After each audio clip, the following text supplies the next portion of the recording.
saeutik asa eungap. Kieu rasana geus jadi aki-aki.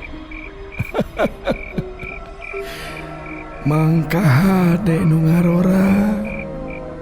Ulah kena-kena ngarora kene. Sombong. Ya, aki kamari ulin. Aya acara kabeneran diundang ku sponsor. Gaya acara nate nyaeta festival Cikapunung festival. Aki titah miluan dinararaga pangeling-eling rehna eta walungan teh milik urang sakabe urang Bandung nu kudu dirawat kudu dijaga. Ari aki lelempangan di sisi walungan sorangan nungguan peserta nu lain panggih jeung hiji jelema. Eta jelema teh ku aki karasa lain jelema anu bener-bener jelema. Cenukul di sisi walungan handapkeun jambatan di Jalan Siliwangi sepi. Jelema teh jiga nu keur nungguan.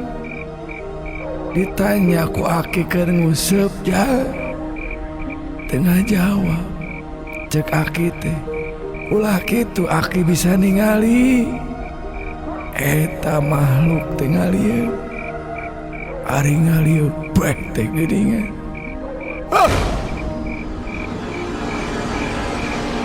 Bangetan. Sigana eta budak teh aya nu keur ditungguan.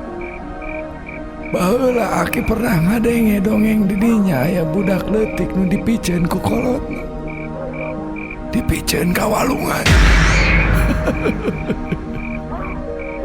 Deleka kolot kitu mah teu sakabeh kolotnya ka anak.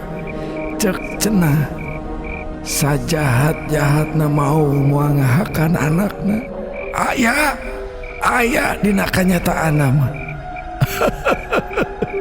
Lamun kawenehan ngaliwat ka eta jambatan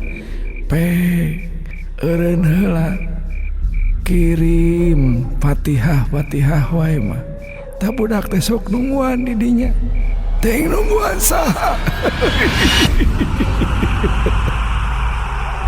Buah nungguan nu naik motor. Buah ujuk-ujuk aya dina boncengan. Atawa dina jok tukang mobil anjeun.